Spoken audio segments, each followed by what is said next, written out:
আসসালামু আলাইকুম। আজকে আমরা এসএসসি ম্যাথের 11 নম্বর চ্যাপ্টারের এমসিকিউ সলভ করার চেষ্টা করব।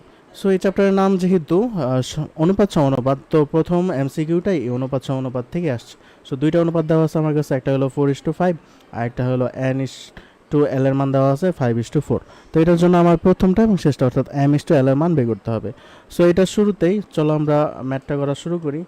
সো যে কোনো দুইটা মানে আমার মাঝখানে যে পদটা আছে ওইটার মানটা সমান করতে হবে। সো আমার মান আছে হলো n এর মান আছে হলো 4:5 আর এটা আছে হলো n:l, এটার মান আছে হলো 5:4। তো দুইটার শুরুতে যেহেতু 5 আছে অর্থাৎ আমার n এর মানটা অলরেডি সমান করা আছে, না থাকলে আমি কি করতাম, যে কোনো সংখ্যাতে গুণ দিয়ে এই দুইটার মান সমান করার চেষ্টা করতাম। যেহেতু সমানই আছে সো আমার কিছু করতে হবে না, তো আমার মান কার বের করতে হবে m:l এর। তো এইটা অনুপাত কত 4 আর এটা অনুপাত কত 4, সো অর্থাৎ দুইটা অনুপাতই হলো 4। তো এইটার যে অ্যান্সারটা আসবে দুইটা অনুপাতই সমান আসবে। সো এরকম কোনো অপশন যদি থাকে তাহলে আমরা ওইটাই মার্ক করব। তো গতে আছে তো এটাই এই জায়গায় জাস্ট দুইটাকেই 5 দিয়ে গুণ দিয়ে 20 পাইছি। সো পরেরটা যাওয়া যাক 2 নাম্বার। 2 নাম্বারটা যেটা আছে ওইটা আমাদের একটু ডিটেইল করতে হবে, সো এটা আমরা দেখবো একদম লাস্টে। 3 নাম্বারের ক্ষেত্রে যেটা দেওয়া আছে একটা হলো 3/8 মানে 3:8, যেটা ওটাকে আমরা এভাবে লিখতে পারি, আমরা জানি অলরেডি। আর এটা হলো z/32। তো এটা মান করার জন্য কি করতে হবে, এটার সাথে এটা গুণ দিব এবং টোটালটাকে 8 দিয়ে ভাগ দেবো। তো চলো আমরা ক্যালকুলেটর মানগুলো বসাই। আমার এই জায়গায় যা লাগবে, আমরা 32-এর সাথে 3 গুণ দিব এবং ওই ভাগফলটাকে আমরা ভাগ দেব 8 দিয়ে। 12 অর্থাৎ অপশন গ পার্টটা। একটি দ্রব্য 20% ক্ষতিতে বিক্রয় করা হলে ক্রয় মূল্য ও বিক্রয় মূল্যের অনুপাত কত? তো এটা করার ক্ষেত্রে আমরা সবসময় মনে রাখবো ক্রয় মূল্য আমার হবে অলওয়েজ 100, অর্থাৎ আমরা 100-এর মধ্যে হিসাব করব। সো এবার যদি ক্ষতি হয় তাহলে আমরা মাইনাস করব, বা লাভ হলে আমরা যোগ করব। তো চলো আমরা হিসাবটা শুরু করি। আমরা ধরে রাখবো ক্রয় মূল্য ও বিক্রয় মূল্য অনুপাত, অর্থাৎ ক্রয় মূল্য উপরে থাকবে 100, যেহেতু ক্ষতি হয়েছে তাহলে আমরা মাইনাস করব। তো 100 থেকে 20 চলে যাবে, তো থাকবে হলো 80। অনুপাতের মানটা আসছে হলো 5/4, অর্থাৎ 5:4 হলো মাইনাস। ডান। 5 নাম্বার, দুইটা সংখ্যা অনুপাত দেওয়া আছে এবং তাদের লসাগু দেওয়া আছে, আমার বৃহত্তর সংখ্যাটা বের করতে হবে। এটা করার জন্য আমরা যখন ম্যাথ ডিটেল করতাম তখন আমরা এই অনুপাতের রাশিগুলোকে 4x ধরতাম আর এটাকে ধরতাম হইলো 7x। তখন এই দুইটা গুণ দিয়ে আমরা লসাগু পাই যেতাম প্রশ্ন মতে দিয়া। তো আমার কী করতে হবে, সংখ্যা দুইটা গুণ করলে আমরা কত পাই 28। আমরা এটাকে দিয়া আমি 140 যেটা দেওয়া আছে ওইটাকে ভাগ দেবো। ভাগ করলে যে মানটা আসবে ওইটাই এক্স্যাক্টলি এক্সের মানের জন্য আসবে। সো চলো আমরা আগে দেখি মানটা কত আসে। তো আমার মান যেটা দেওয়া আছে লসাগু, ওইটাকে আমরা ভাগ দেবো বাকি দিয়ে এই দুজনে গুণফল দেওয়া। তো ভাগ দেওয়া হলো 28 দেওয়া। তো এই জায়গায় তুমি যে অ্যান্সারটা পাবো এটা হলো এক্সের মান, অর্থাৎ আমরা এটার সাথে এক্স ধরতাম এক্স। আর আমরা বলছি বৃহত্তম সংখ্যা, বৃহত্তম সংখ্যা কোনটা, এই অনুপাতের মধ্যে যেটার মান বড় ওইটাই কিন্তু বৃহত্তম সংখ্যা। অর্থাৎ সাথে সাথে আমরা 5 গুণ দিলেই আমার অ্যান্সারটা পেয়ে যাবো, অর্থাৎ 535, অর্থাৎ অপশন গ। 6 নাম্বার। 6 নম্বরে কি বলছে, 146টা আম 3 ভাইয়ের মধ্যে ভাগ করে দিছে এবং তাদের অনুপাত দেওয়া আছে কত করে ভাগ করছে, এবং জানতে চাইছে যে প্রথম ভাই কয়টা আম পাবে। তো এটা করার জন্য আমরা একটু শর্টকাট ইউজ করব। শর্টকাটটা কি, আমরা লিখবো এই জায়গায় যে আমাদের টোটাল আম সংখ্যা হলো 146, আমরা গুণ দিব ভগ্নাংশ আকারে, একটা সংখ্যা নেব, সংখ্যার নিচে থাকবে হলো সবগুলো অনুপাতের যোগফল, মানে সবার যোগফল। উপরে থাকবে আমি যার জন্য বের করবো, কার জন্য বের করতেছি প্রথম ভাই, তার মানে উপরে থাকবে হলো 1/2 আর নিচে কি থাকবে টোটাল 3 জনের যোগফল। সো চলো ক্যালকুলেটর মানগুলো বসায় আমরা সলভ করি। তো এটার ক্ষেত্রে আমার থাকবে হলো 146 গুণ একটা ভগ্নাংশ, উপরে আরেকটা ভগ্নাংশ, কারণ আমি উপরে প্রথম ভাইটা লিখে নেব, নিচে থাকবে হলো 3টা ভগ্নাংশের যোগফল, অর্থাৎ 1/2 প্লাস 1/5 প্লাস 1/9, তো 90। তো আমার অ্যান্সার হলো 90, অর্থাৎ প্রথম ভাই 90টা আম পাবে। পরেরটা, নিচে 3টা ক্রমিক সমানুপাতি দেওয়া আছে, মান বের করতে হবে আসলে কোনটা এক্স্যাক্ট ক্রমিক সমানুপাতি হয়। এটার জন্য আমাকে কী করতে হবে, আমরা জানি ক্রমিক সমানুপাতি হতে হলে এমন এক আকারের সংখ্যা হতে হবে যে b² = ac, অর্থাৎ আমার যদি 3টা রাশি থাকে এ বি সি, সেক্ষেত্রে আমার মাঝখানের পদটার বর্গ পরের দুইটা অর্থাৎ বাকি দুইটা প্রথমটা এবং শেষটার গুণফলের সমান হয়। তো এরকম আমরা টেস্ট করবো অপশনগুলো যে কোনটা এই মানের সাথে ম্যাচ করে। সো ধরো এটার মধ্যে 2 যদি আমি স্কোর করি তখন হয় 4 এর সাথে কি আমি 8 আর 1 গুণ দিলে কি 8 পাই, তো 4 আর 8 তো সমান না, অর্থাৎ এটা আমি নিতে পারবো না। সেকেন্ডের ক্ষেত্রে চলে যাই, 3কে যদি আমরা স্কোয়ার করি পাই কত 9, এবং এই দুইটা গুণ দিলে কিন্তু আমি 18 পাই, তো 9 কিন্তু সমান হয় না, তো বাদ। এটার মধ্যে টেস্ট করো তুমি, 12-র সাথে যদি 12কে যদি স্কোয়ার করো তুমি পাবো 144, আর 16-র সাথে 8 গুণ দিলে কত হয়, ধরো 16 নামাতে পারলে তুমি একবার বের করবা, না পারলে গুণ করে নিবা। ধরো এনে পাইছো 128, অবশ্যই 144 সমান না, তাহলে 3 অপশন বাদ দিলে অবশ্যই এটা হওয়ার কথা, কিন্তু আমরা এটাও টেস্ট করে নিই। চলো 6কে স্কোয়ার করলে কত হয় 36, আর 4 নং 36, অর্থাৎ এইটাই আমার এই সূত্রের সাথে ম্যাচ করে, এটাই তাহলে ক্রমিক সমানুপাতি। 8 নাম্বারের জন্য 3টা আমার অনুপাত দেওয়া আছে, আমার মান বের করতে হবে, প্রথম রাশি এবং ডি, এই এ আর ডি এর অনুপাত কত বের করতে হবে। তো আমরা কি করবো, দুইটা করে সমীকরণ নেব, দুইটার মধ্যে একটা রাশির মান সমান করার চেষ্টা করব। সেটার মধ্যে কত আছে, a/b এর মান আছে হলো 2:3, আর এটার মধ্যে আছে হলো 1:2। তো আমরা চলো বি এর মানটা সমান করি, বি এর জায়গায় আছে 3, এই জায়গায় আছে 1, তো আমরা যদি এই মানটাকে 3 দিয়ে গুণ দিয়ে নিই তখন কিন্তু সমান হয়ে যায়। আমরা এটা নিচে লিখে নিই, তাহলে এটা আছে হলো 3, আর এটাকে আমি 3 দিয়ে গুণ দিচ্ছি, তখন এটা 6 হয়ে যাবে, তখন কিন্তু আমার বি এর মান ম্যাচ হয়ে গেছে। তো আমার এবার এই দুইটার জন্য সমীকরণ রেডি, কারণ এই দুইটা আমরা ম্যাচ করব। প্রথমটা এই সি আর এই সি ম্যাচ করার চেষ্টা করবো। এই জায়গায় সি এর মান আছে কত 6, সেটাই আছে কত 3, তো আমরা যদি টোটালটাকে 2 দিয়ে গুণ দিই তখন কিন্তু সি এর মান 6 হয়ে যায়। তখন আচ্ছা, তখন কিন্তু এটা হয়ে যাবে হলো, এটা হয়ে যাবে 6, আর এইটা হয়ে যাবে 2 দিয়ে গুণ দিছি, তো এটা 4। তো এইটাই আমার সমীকরণের রূপ, মানে আমার অনুপাতের রূপ পেয়ে গেছি। কারণ আমার দুইটা মান নেওয়া লাগবে, একটা হলো এর জন্য, একটা হলো ডি এর জন্য। এর মান তুমি কত আছে 2, আর ডি এর মান তুমি কত পাইছো 4, অর্থাৎ এ আর ডি এর অনুপাত হলো 2:4। আর এইটাকে দুইটা আমরা 2 দিয়ে ভাগ করতে পারি, অর্থাৎ আলটিমেটলি আমি অ্যান্সার পাবো 1:2, অর্থাৎ আমার অপশন ক। ডান। এবার আমরা যাই 9 দুইটা অনুপাতের মান দেওয়া আছে, তো আমরা জানি মাঝখানের অনুপাতটার মানটা সমান করতে হয়। তো এটার মধ্যে a/b এর মান হলো 9:4, এবং এটার মান হলো b/c এর মান হলো 6:7। তো আমরা b এর মান সমান করি, চলো। b এর ক্ষেত্রে এই জায়গায় মান আছে 4, আর এইটার b এর মান হলো 6। তো আমরা কি করতে পারি, 4 আর 6 এর সমান করার জন্য আমরা যদি এটাকে 3 দিয়ে গুণ দিই তখন এটা কত হয়ে যাবে 27, আর এটা হয়ে যাবে 12, আর আমরা যদি এটাকে সমান করার জন্য 2 দিয়ে গুণ দিই তখন এটা 12 হয়ে যাবে। তাহলে কিন্তু আমার এই বি আর এই বি ম্যাচ হয়ে গেল, আর এইটা হয়ে যাবে 2 দিয়ে গুণ দিলে 14। তো আমার কাছে আসলে অ্যান্সার কি চাইছে এটা এবার আমরা দেখবো, যে এর মান আমার কত 27, আর হলো সি এর মান কত, সি এর মান হলো 14, অর্থাৎ আমার অপশন হলো খ, এটার অ্যান্সার। ডান। এভাবে আমরা সমাধান করে ফেলবো সবগুলো অনুপাতের মানের দিয়া। পরেরটা 10 নম্বরের জন্য তোমায় বলছে একটি দ্রব্য যদি 10% লাভে বিক্রয় করে তাহলে ক্রয় মূল্য বিক্রয় মূল্য অনুপাত কত। তো আমরা এতক্ষণে জেনে ফেলছি যে আমরা সবসময় কি করব, ক্রয় মূল্যটাকে 100-র মধ্যে হিসাব করব। তো চলো আমরা ক্যালকুলেটর এবার আমরা বসাইতে জানি। এবার আমার কি হবে, প্রথমে আসবে ক্রয় মূল্য, নিচে থাকবে হলো বিক্রয় মূল্য। ক্রয় মূল্য তো আমার 100, তো উপরে থাকবে 100। এবার আমরা দেখবো লাভ হয়েছে না ক্ষতি হয়েছে, বলছে লাভ, তাহলে 100-র সাথে এবার 10 যোগ হয়ে যাবে, তো যেহেতু 10% লাভ তো 110। এটা বসাইলে আমি অনুপাতের মানটা পেয়ে যাবো 10:11, অর্থাৎ অপশন ক। ডান। আমরা যাবো 11তে বলছে এটা একটা একান্তরকরণ, এটা কিন্তু বেসিক সূত্র, আমার চ্যাপ্টার 11-এর কিছু সূত্র ছিল শুরুর দিকে, ওই জায়গাতে একটা পদ্ধতি ছিল একান্তরকরণ। তো চলো আমরা এটা আগে করে দেখি কত আসে। m/n মানে আমরা এটা হলো m/n, আরেকটা আছে হলো r/p, অর্থাৎ r/p। একান্তরকরণ বলতে বোঝায় যে কোনো একটা পাশের কোনাকুনি পদগুলো এক্সচেঞ্জ করা।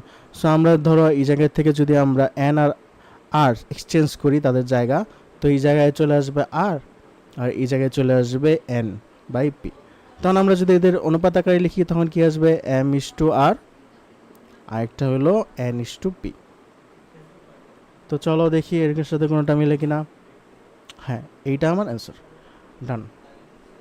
এবার 12তে কি বলছে, এক ব্যক্তির আয় ও ব্যয়ের অনুপাত দিচ্ছে, অর্থাৎ সে যদি 60 টাকা আয় করে তাহলে সে ব্যয় করে 5 টাকা, এবং তার ব্যয়ের 25% সে শিক্ষা সংক্রান্ত ব্যয় করে।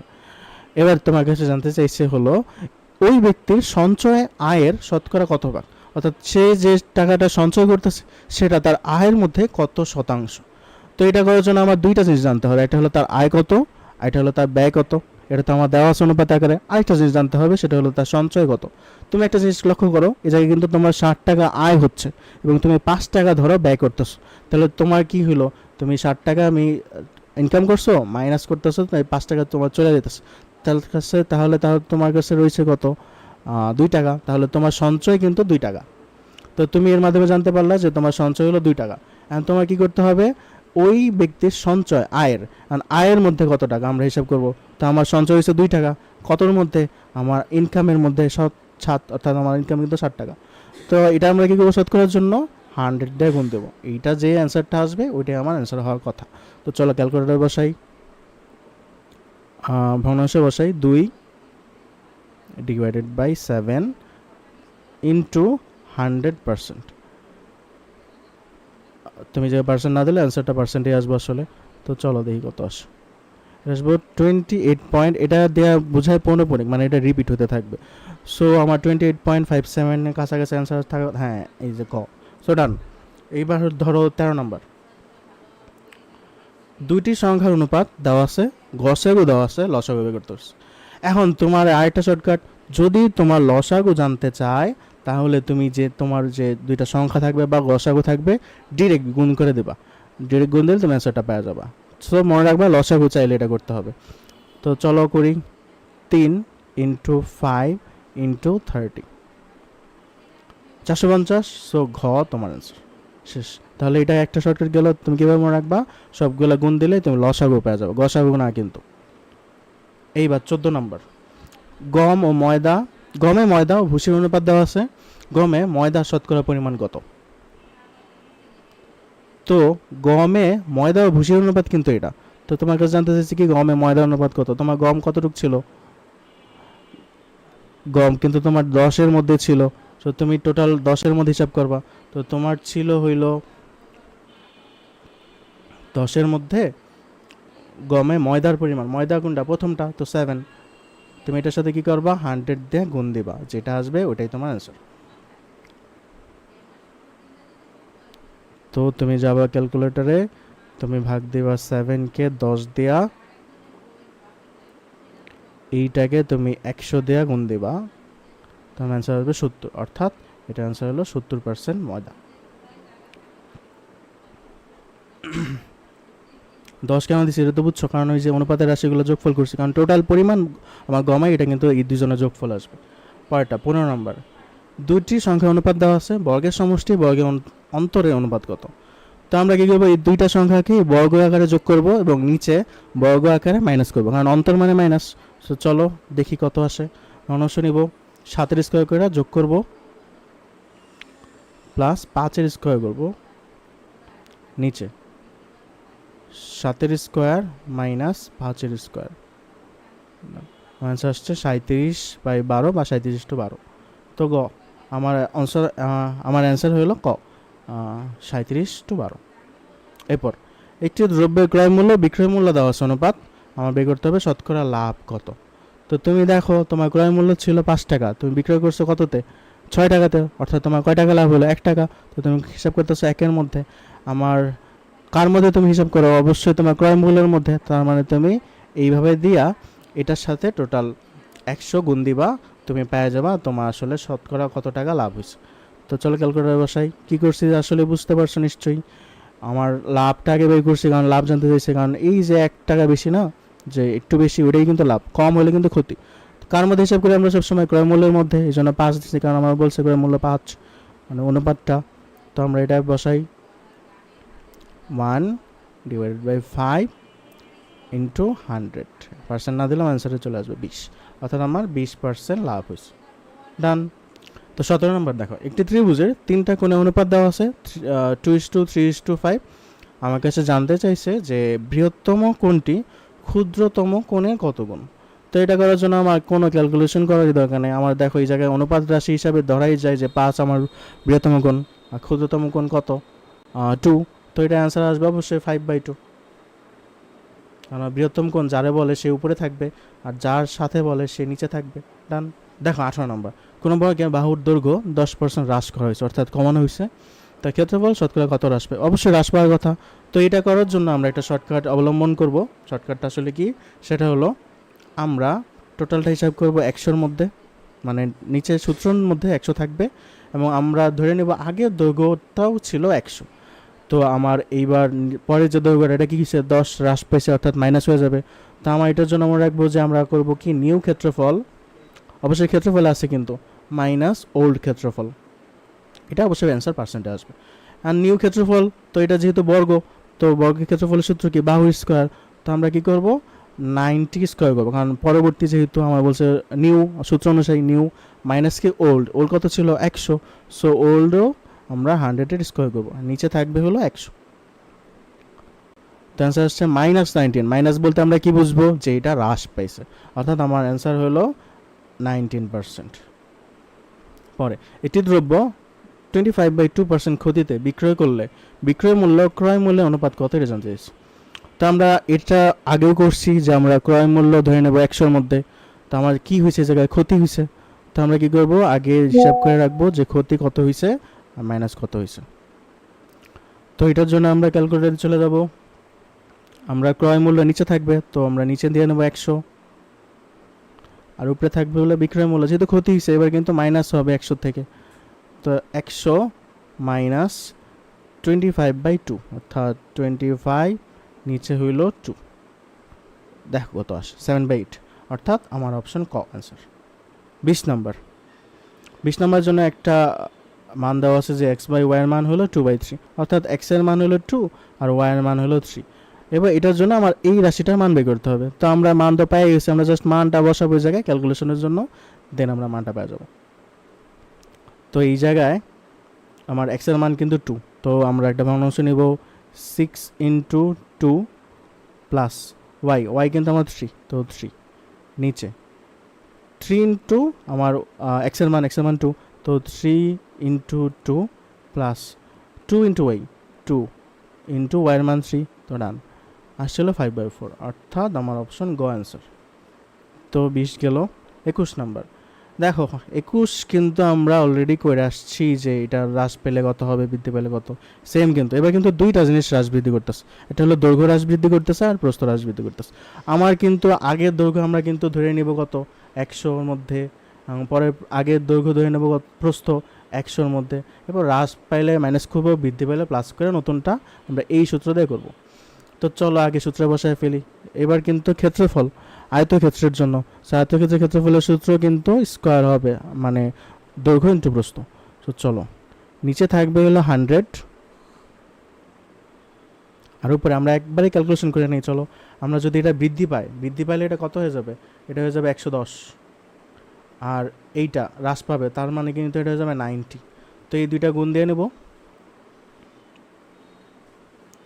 আমার 110 × 90, আমরা মাইনাস করবো কার থেকে, মাইনাস কিন্তু 100 × 100, কারণ আমার আগের কিন্তু 100ই ছিল সব, সো 100 × 100 মানে 100-র স্কোয়ার। দেখো কত আসে -1, অর্থাৎ মাইনাস যেহেতু তার মানে হ্রাস পাবে। ধরেন 21 শেষ। 22 নম্বর, বর্গক্ষেত্রের এক বাহুর দৈর্ঘ্য x পরিমাণ যদি হয় একক, তাহলে পরিসীমা ও কর্ণের দৈর্ঘ্য অনুপাত কত। এইটার জন্য কিন্তু আমার সূত্র জানা জরুরি। বর্গক্ষেত্রের জন্য আমরা কি সূত্র জানি, বর্গক্ষেত্রে দুইটা সূত্র লাগবে, পরিসীমা আর কর্ণ। বর্গক্ষেত্রে যেহেতু 4 বাহু সমান, তো পরিসীমা মানে কি 4a, আর কর্ণ কি, বর্গক্ষেত্রে কর্ণের দৈর্ঘ্য হলো √2a, এ না √2a। যেহেতু অনুপাত চাইছে, প্রথম অনুপাত কার, পরিসীমা, তো 4a / 2a, এ কাটা যায়, তো থাকে কি, এটা থাকে হলো 4/√2, অ্যান্ড 4কে তুমি কি লিখতে পারো, তুমি লিখতে পারো 2 × √2, এই জায়গায় √2 এই জায়গায় √2 কাটা, তাহলে অ্যান্সার থাকে কি 2√2, অর্থাৎ তোমার এইটার অ্যান্সার হলো 2√2, সবগুলাতেই আছে। তো আরেকটা মান লাগবে তোমার কর্ণ কিন্তু নিচে এই কিন্তু কিছু নাই, তার মানে 1 আছে, তো এটা অনুপাত আসার কথা এই 2√2 × 1, তো এইরকম অপশন তো অবশ্যই একটাই থাকবে, এই যে ঘ, ডান। 23 নাম্বার, আবার তোমার এটার চেহারা কিন্তু এটার মতোই, জাস্ট এই জায়গায় অনুপাত আকারে লিখছি। তো আমার x/y এর মান, অর্থাৎ এই জায়গায় কিন্তু তুমি যদি ভগ্নাংশ আকারে লেখো x/y = 3/2, তার মানে x এর মান 3 আর y এর মান 2। তুমি কি করবে, এবার এই জায়গায় বসাবা, তো x এর মান কত পাইছো 3, তাহলে এটা 12 হয়ে যাবে, আর এই জায়গায় কত বসাবা, y এর মান 2, তো এটা হবে 12, এই জায়গায় যদি y এর মান 2 বসাও এটা হবে 10। অবশ্যই দুইজন একটা সংখ্যা ভাগ যায়, 2 দিয়ে ভাগ দিলে কত হবে 6/5, তো এটার অ্যান্সার হলো ঘ, ডান। 23টা শেষ। 24 নম্বর, নিচের কোনটি সমানুপাতিক রাশি, তুমি অলরেডি জানো সমানুপাতিক রাশি হওয়ার জন্য কি করতে হয়, মাঝখানে দুইটার গুণফল আর প্রথমটা শেষে গুণফলের সমান হয়। বা তুমি এটা করতে পারো, গুণফল বলতে আমরা এই জায়গায় কী করবো, স্কোয়ার করবো, অর্থাৎ দুই যে B square equal to AC মিলাইতে হবে আমার, তো মাঝখানেটা গুণ করব মানে স্কোয়ার করব। বা তুমি গুণ করতে পারো যদি একই রাশি থাকে, তো এটার সাথে এটা গুণ দাও, কত হয় 3 আর 2 গুণ দিলে 6, আর এই দুইটা গুণ দিলে 4 হয় না, এই দুইটা গুণ দাও 6 6 36 আর 4 4 16 হয় না, 5 ইন্টু 6 গুণ দাও 5 6 30 আর 15 ইন্টু 2 গুণ দাও 30, তো ডান। এই দুজনের যেহেতু গুণফল মিলছে তো এইটাই আমার ক্রমিক সমানুপাতিক। লাস্ট 25 নম্বর, এই জায়গায় আমার বলছে একটা মান দেওয়া আছে, এটার জন্য এইটা সমীকরণ ইউজ করে এম ইস টু এন এর মান নির্ণয় করার জন্য। তো আমরা একটা কাজ করতে পারি, আমরা যে কোনো একটার মান হিসাবের সুবিধার্থে 1 ধরে নিতে পারি।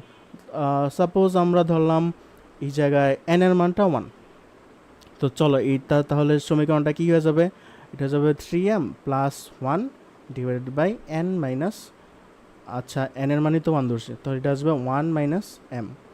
আমরা এটা কি করব, আমরা এটা সমীকরণ অনুসারে ক্যালকুলেটরে বসাবো। তো এটার জন্য আমার একটু ক্যালকুলেটর লাগবে, চলো ঘুরে আসি ক্যালকুলেটর থেকে। হ্যাঁ, এই জায়গায় আমরা কি করব, m কিন্তু আমরা আলফা বা x দিয়ে প্রকাশ করব। সো চলো আগে ভগ্নাংশটা লেখার জন্য ভগ্নাংশ নেই, এরপর উপরে থাকবে 3m, অর্থাৎ 3 আমরা আলফা দিয়ে x নিব প্লাস 1, n এর মান 1 নিচ্ছি, এটা মনে রেখো। এরপর নিচে 1 মাইনাস m মানে আমার আবার x আসবে। এবার আমরা সমান চিহ্ন জন্য আবার আলফা দিয়ে নিয়ে নেব, আমার সমান কত 9। এবার আমরা শিফট ক্যালকে প্রেস করবো, আমার x এর মান চাচ্ছে, আমরা ধরো 1 দিলাম, আমরা জানি 1 কেন দিই। হ্যাঁ, এবার আমার মান দেখাচ্ছে এটা, এটার জন্য আমার একটা মান আসছে যে x এর জন্য এই মানটা আসছে। তো সেক্ষেত্রে আমরা এই মানটা আসলে ভগ্নাংশে কত এটা দেখি, চলো। এটা হলো 2/3, অর্থাৎ আমার এই মানটা আসছে হলো 2/3। অর্থাৎ আমি যদি এই সমীকরণটা বসাই, এই সমীকরণের জন্য আমার m এর মানটা দিছে আসলে 2/3, যাই কিন্তু জাস্ট m এর মান আসছে 2/3। তার মানে n এর মান কত আসবে, অবশ্যই 3। তার মানে আমার n এর মান আর n এর মান এই জায়গায় 2:3, অপশন ক। এইবার আমাদের 2 নম্বর একটা ম্যাথ বাকি ছিল, সো চলো এইবার ওইটা সলভ করা যাক। এটা আমরা একটু ক্লিয়ার করে নেব, অনেক টাইম লাগবে এটা ক্লিয়ার করতে। টান, আমার একটা মান দেওয়া আছে 2a/y, আর এটার সমান এটা দেওয়া আছে। আমরা যদি এই জায়গা থেকে 2 এই জায়গায় দিয়ে দিই, অর্থাৎ এটা রাশিটা তখন চেঞ্জ হয়ে যায়, a/y equal to m square plus n square divided by 2 নিচে চলে আসছে, অর্থাৎ 2mn। এখন ধরো আমরা এই রাশিটাকে ধরলাম হলো k এর সমান, এটাকে ধরে নিলাম k এর সমান, অর্থাৎ এই জায়গায় a এর মান কিন্তু k আর y এর মান কিন্তু 1, কারণ নিচে 1 আছে। তো এই অনুসারে আমরা একটা রাশির মান বের করি, চলো আমরা এই অনুসারে বের করব। তো k যদি a এর মান হয় তো এর মান কত 1, তা আমরা এবার আমরা k প্লাস 1 এর মানটা বের করি।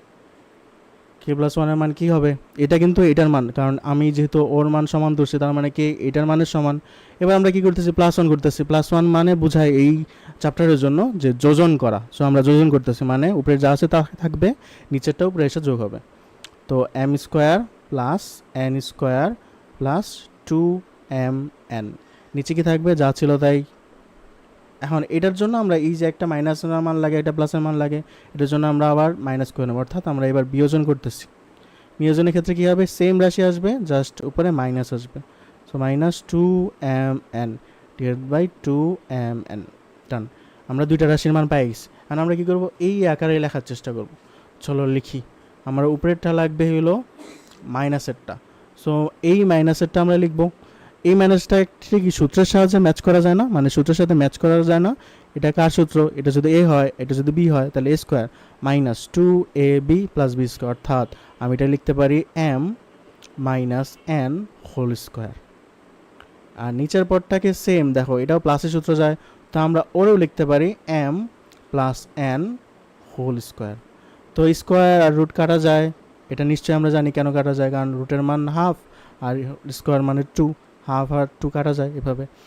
তো এটার অ্যান্সার আসবে হলো m minus n divided by m plus n। এটা কি আছে? হ্যাঁ, অপশন ক এটার অ্যান্সার। ডান। সো এইভাবে আমরা দেখে ফেললাম যে চ্যাপ্টার 11-এর এমসিকিউগুলো আসলে কীভাবে সলভ করা যায়। এটার জন্য আমরা প্রায় সবগুলা টাইপই এই জায়গায় দেখানোর চেষ্টা করছি এবং প্রায় সবগুলোই কভার করার চেষ্টা করছি। সো এইভাবে তুমি কিছু শর্টকাট এবং বেসিক ক্যালকুলেশনের মাধ্যমে চ্যাপ্টার 11-এর এমসিকিউ সলভ করতে পারো। নেক্সট ক্লাসে আবার দেখা হবে কোনো একটা নতুন চ্যাপ্টারের এমসিকিউ নিয়ে। তো টিল দেন ভালো থাকো। আসসালামু আলাইকুম।